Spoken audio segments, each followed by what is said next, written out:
Chennai D நகரில் உள்ள தனியார் நட்சத்திர ஹோட்டலில் இந்தியா கூட்டணியின் குடியரசு துணைத் தலைவர் வேட்பாளர் சுதர்ஷன் ரெட்டி கூட்டணி தலைவர்களை சந்தித்து ஆதரவை திரட்டுகிறார். அந்த நேரலையை பார்க்கலாம்.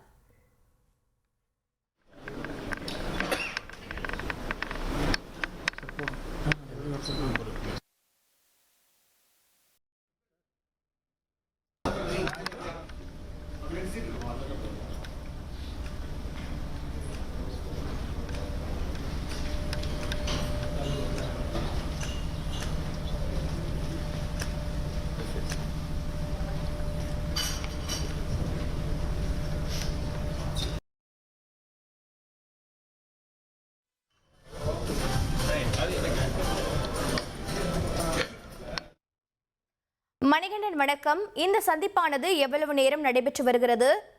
அங்கு எந்தெந்த திமுக கூட்டணியில் இருக்கக்கூடிய இந்தியா கூட்டணியில் இருக்கக்கூடிய எம்பிக்கள் இருக்கிறார்கள்? மேலும் தகவல்களை பதிவு பண்ணு. வணக்கம். சென்னை தியாகராய நகரில் இருக்கக்கூடிய தனியார் நட்சத்திர ஹோட்டல்ல குடியரசு துணைத் தலைவருக்கான தேர்தலில் இந்தியா கூட்டணி சார்பாக போட்டியிடக்கூடிய வேட்பாளர் சுதர்ஷன் ரெட்டி கூட்டணி தலைவர்களை சந்தித்து ஆதரவை திரட்டுகிறார். முதலமைச்சர் மு.க.ஸ்டாலின் மற்றும் திமுக நாடாளுமன்ற உறுப்பினர்கள் கூட்டணி கட்சி தலைவர்களை நேரில் சந்தித்து இந்தியா கூட்டணி சார்பாக போட்டியிடும் சுதர்ஷன் ரெட்டி ஆதரவு அளிக்க வேண்டும் என வேண்டுகோள் விடுத்து ஆலோசனை கூட்டம் தற்போது நடைபெற்று வருகிறது. தொடர்ந்து கூட்டணி கட்சி தலைவர்களுடன் கூட்டாக சுதர்ஷன் ரெட்டி செய்தியாளர்களை சந்திக்க இருக்கிறார். குடியரசு துணைத் தலைவருக்கான தேர்தல் அடுத்த மாதம் 9ஆம் தேதி நடைபெற இருக்கிறது. இதுல பாஜக தலைமையிலான தேசிய ஜனநாயக கூட்டணி சார்பில் தமிழகத்தைச் சேர்ந்த சி.பி. ராதாகிருஷ்ணனும் காங்கிரஸ் தலைமையிலான இந்தியா கூட்டணி சார்பில் முன்னாள் உச்சநீதிமன்ற நீதிபதி சுதர்ஷன் ரெட்டியும் போட்டியிடுகின்றனர். 2 பேரும் வேட்புமனுவை தாக்கல் செய்துவிட்டனர். இதையடுத்து அவர்கள் ஒவ்வொரு மாநிலமாக சென்று தங்களது கூட்டணி கட்சி தலைவர்களை சந்தித்து நாடாளுமன்ற உறுப்பினர்களின் ஆதரவை பெற்று வருகின்றனர். இந்த நிலையில கூட்டணி கட்சி தலைவர்களின் ஆதரவை பெற இந்தியா கூட்டணி வேட்பாளர் சுதர்ஷன் ரெட்டி இன்று மதியம் சென்னை வந்தடைந்தார். சென்னை விமான நிலையம் வந்த அவர் திமுக நாடாளுமன்ற உறுப்பினர்கள் ராசா, கலாநிதி வீராசாமி, வில்சன், தமிழக காங்கிரஸ் தலைவர் செல்வ பெருந்தகை உள்ளிட்டோர் வரவேற்றனர். இந்நிலையில தியாகராய நகர்ல உள்ள தனியார் நட்சத்திர ஹோட்டல்ல முதலமைச்சர் மு.க.ஸ்டாலினை சுதர்ஷன் ரெட்டி சந்தித்து பேசியிருக்கிறார்.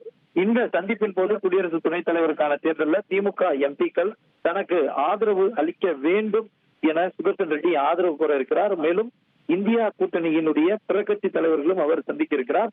இந்த கூட்டம் நடைபெறுவதையொட்டி தியாகராயத்தில் உள்ள தனியார் நட்சத்திர ஹோட்டல்ல காவலர்கள் அதிக அளவுல பாதுகாப்பு பணியில ஈடுபடுத்தப்பட்டிருக்கின்றனர். இந்த கூட்டத்தை பொறுத்தவரையில திமுக சார்பில் ஏற்கனவே மாநிலங்களவை உறுப்பினராக இருக்கிற 10 நபர்கள், அது இல்லாமல் மக்கள் நீதி மையத்தின் சார்பில் இருக்கக்கூடிய கமல்ஹாசன், ஓபிஎஸ் மொத்தமாக தமிழகத்தை பொறுத்தவரையில 18 மாநிலங்களவை உறுப்பினர்கள் இருக்கிறார்கள். அதுல 10 உறுப்பினர்கள் மொத்தமாக திமுகவை சார்ந்த உறுப்பினர்களாக, திமுக சார்பில் தேர்ந்தெடுக்கப்பட்ட உறுப்பினர்களாக இருக்கிறார்கள். அந்த அளவுல Tiruchi Siva, Kanimozhi Somu, Namakkal Rajesh, Anthiyur Selvaraj, N R. Elango, Wilson, S R. Sivalingam, Girirajan, Kalyana Sundaram, Salma உள்ளிட்டோர் திமுகவுடைய மாநிலங்களவை உறுப்பினர்கள் இருக்கிறார்கள். மொத்தமாக 245 மாநிலங்களவை உறுப்பினர்ல தமிழ்நாட்டில் இருக்கக்கூடிய 18 மாநிலங்களவை உறுப்பினர்ல 10 நபர்கள் இந்தியா கூட்டணியின் சார்பில், அதாவது திமுகவுடைய மாநிலங்களவை உறுப்பினர்களாக இருக்கின்றார்கள். இந்த 10 நபர்களுடைய ஆதரவை பெறுவதற்கும், அதே போல மக்கள் நீதி மையத்துடைய தலைவர் மாநிலங்களவை உறுப்பினராக கமல்ஹாசன் இருக்கிறார். இவரும் உள்ளிட்ட காங்கிரஸ், சிதம்பரம் உள்ளிட்ட நபர்களுடைய ஆதரவை பெறுவதற்காகவும் தற்போது தமிழ்நாட்டிற்கு இந்தியா கூட்டணியுடைய துணை குடியரசுத் தலைவர் வேட்பாளர் சுதர்ஷன் ரெட்டி வருகை தந்திருக்கிறார்.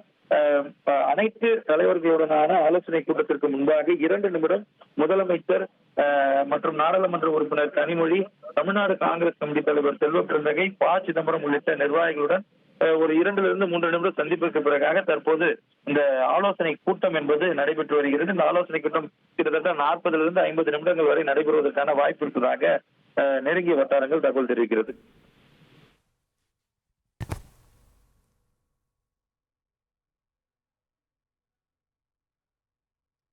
சென்னை டி நகரில் உள்ள தனியார் நட்சத்திர ஹோட்டலில் இந்தியா கூட்டணியின் குடியரசு துணைத் தலைவர் வேட்பாளர் சுதர்ஷன் ரெட்டி கூட்டணி தலைவர்களை சந்தித்து ஆதரவை திரட்டிக் கொண்டிருக்கிறார். அந்த காட்சிகளை பார்க்கிறோம். தற்போது முதலமைச்சர் மு.க.ஸ்டாலின் இதில் இடம்பெற்றிருக்கிறார். திமுகவானது இந்தியா கூட்டணியில் அங்கம் வகிக்கக்கூடிய ஒரு கட்சி. விடுதலை சிறுத்தைகள் கட்சியை சேர்ந்த டாக்டர் தொல் திருமாவளவனும் இருக்கிறார். இந்த சந்திப்பில் தமிழ்நாட்டின் காங்கிரஸ் மாநில தலைவர் செல்வ பெருந்தகை இருக்கிறார் மற்றும் தமிழகத்தைச் சேர்ந்த பல்வேறு எம்பிக்கள் இதில் இடம்பெற்றிருக்கிறார்கள். இனி செல்லும் இடமெல்லாம் செய்தி. தந்தி டிவியின் வாட்ஸ்அப் சேனலை ஃபாலோ பண்ணினா செல்லருக்கும் இடமெல்லாம் செய்தி. இதோ QR கோட். இப்பவே ஸ்கேன் பண்ணுங்க, ஃபாலோ பண்ணுங்க.